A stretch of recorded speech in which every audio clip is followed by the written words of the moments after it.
Ça y est, vous voulez vous lancer dans l'aventure d'un achat immobilier, soit dans le cadre d'un investissement pour dégager une rentabilité, ou soit tout simplement pour changer votre lieu de vie actuel. Félicitations pour ce nouveau projet. C'est un moment important pour vous et vous avez besoin d'un maximum d'informations pour ne pas vous tromper. C'est justement l'objet de cette vidéo, de ces vidéos, étant donné que je vais faire une série de vidéos pour vous accompagner, pour vous faire gagner du temps et de l'argent. Je suis Kevin Larpin, agent immobilier à Annecy, et j'ai créé l'agence Cœur des Lacs Immobilier où nous intervenons sur les Deux-Savoies.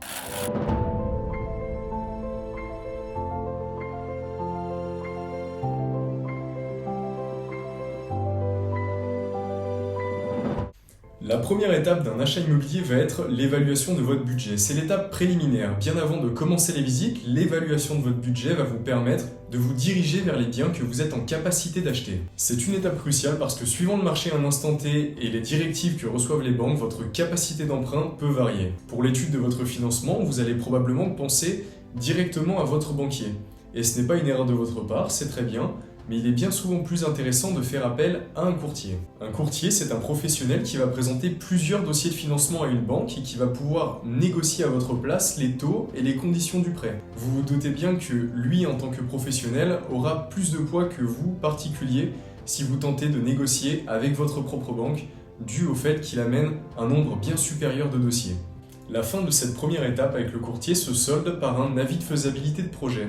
C'est simplement un document qui est délivré gratuitement et sans engagement qui atteste que votre capacité d'emprunt est approuvée.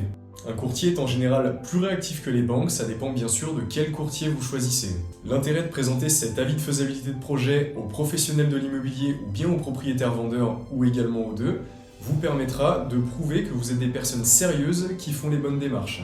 À la suite de ça, un climat de confiance s'installera dû à votre solvabilité. Et vous vous doutez bien qu'à offre comparable avec un autre acquéreur, si vous avez fait la démarche d'être allé voir un courtier qui vous délivre cet avis de faisabilité de projet, à offre comparable, c'est votre offre qui va être mise en avant. Le propriétaire aura beaucoup plus confiance en vous, étant donné que votre financement sera déjà vérifié. Néanmoins, les courtiers ne délivrent pas tous des avis de faisabilité de projet, ça dépend vraiment de quel courtier vous choisissez. Ils ne sont pas tous réactifs et ont plus ou moins de poids et de notoriété pour négocier avec les banques. J'ai passé du temps à trouver un courtier de confiance dans mon réseau qui délivre ces fameux avis de faisabilité de projet. Je peux bien sûr vous mettre en relation avec cette personne pour qu'il vous rédige ce document dont vous aurez besoin au moment de l'offre. Je vous demanderai simplement de m'appeler pour qu'on échange ensemble.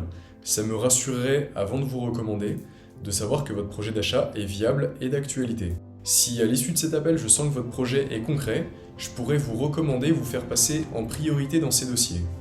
Et ce qui est intéressant chez le courtier dont je vous parle, c'est qu'il peut délivrer ses avis de faisabilité de projet simplement en 3 à 5 jours, donc c'est vraiment très rapide. Si vous avez aimé le contenu de cette vidéo, n'hésitez pas à la liker et à la partager à des personnes qui ont également un projet d'achat tout comme vous actuellement, peut-être des proches de votre entourage, votre famille, vos amis.